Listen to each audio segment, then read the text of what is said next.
Vem, vem, cheguei! Vem,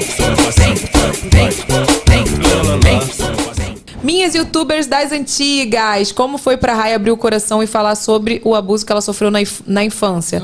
E como ela lida com as críticas que ela recebe por usar a pauta da mulher preta? Tu sabe que eu não sabia disso? Vai dar outro podcast, né? Vai mais dar 4 horas. Não, eu vou tentar. Vamos agendar o segundo. É que ela fez duas. Ela pagou bem. Ela pagou bem. Viu? Ela fez certo.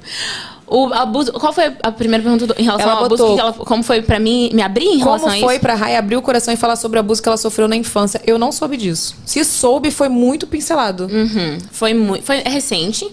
Muito recente?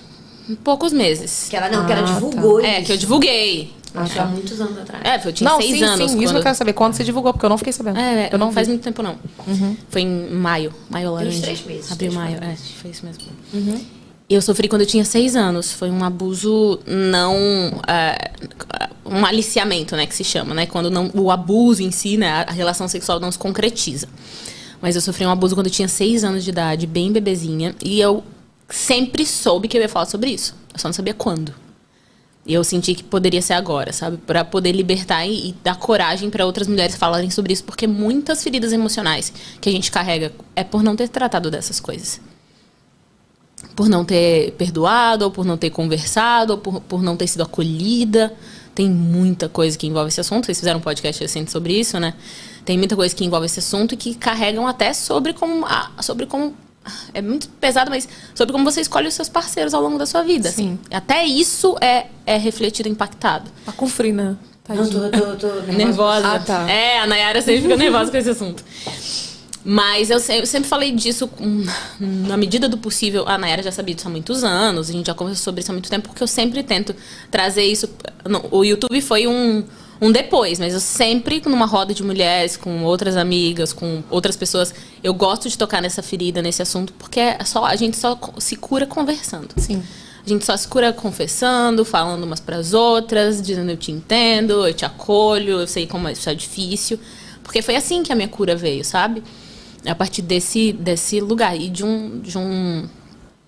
enfim, de outras coisas que eu realmente precisei ressignificar. Essa é a palavra, assim.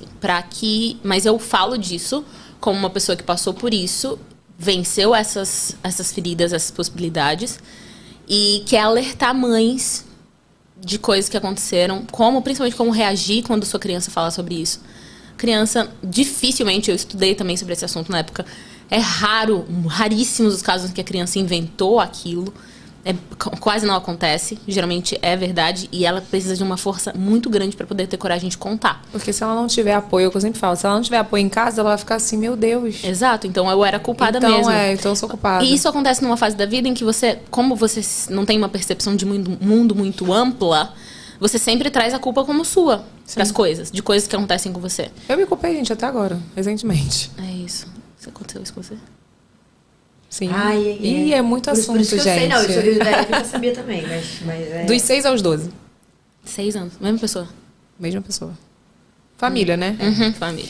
Enfim. Mas foi muito difícil, porque eu sabia que era uma coisa que movimentava muita coisa, não só fisicamente, mas no mundo espiritual também, porque eu realmente acredito nisso.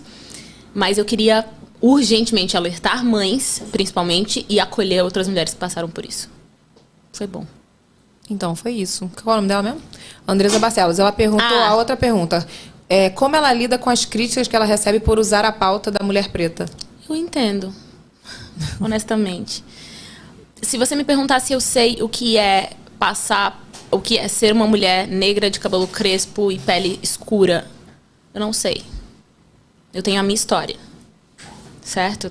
Eu tive dores com o meu cabelo, eu fui protegida pela posição política do meu pai no meu estado, eu fui protegida pelo meu estado, que era Alagoas, ninguém é branco, né? Então eu era considerada branca, nunca, não, você é clarinha, de fato minha pele é clara mesmo. Mas o que eu tenho a dizer sobre isso é que eu nunca tive, em âmbito nenhum, intenção de me apropriar de pauta ou da história de ninguém ou qualquer coisa do gênero. Nunca foi minha intenção. Eu estava contando a minha história, as minhas dores, E eu atraí muitas pessoas que se identificaram comigo. E essas meninas, em sua maioria, meninas negras nessa história. E essa coisa teve que ser... Foi só aí que eu consegui colocar luz pra essa parte da minha história. Porque eu achava que o meu problema com o meu cabelo não era racial. Não tratava como racial. Sabe? Uhum. E é. Sim. Com o meu nariz. Com o apelido que eu recebi. Foi racial. Eu também, né? Aquela... E você também. Total, gente. Então, mas assim... outro dia, eu nem vou entrar nessa pauta não, que é muito longa, mas outro dia uma pessoa falou, você não fale nunca sobre isso. Porque você fez plástica, você tirou seus traços. Não. E eu fiquei assim, e seu cabelo é liso, meu cabelo é liso, de fato. Sim. Né? Puxei o lado da minha avó materna. Sim. E aí, tipo assim, eu fiquei realmente assim, eu falei, nunca vou falar mesmo. Exato. Mas eu acho que a gente só tem que falar se fizer sentido, nesse sentido tipo, de ressignificar com um propósito intencional, nesse sentido. Mas tem muitas outras pessoas como a gente, que estão nesse lugar de não pertencimento. Você não é branca e muita gente não vai te considerar negra, entendeu? Mas, enfim, é uma pauta longa. Mais 4 horas de podcast. Porque a vida é um vídeo todo cagado. Cada dia uma história, cada dia um convidado. Cada dia uma história, cada dia um convidado. Vai começar. Esse é o pique da Hebe. Vaca quer.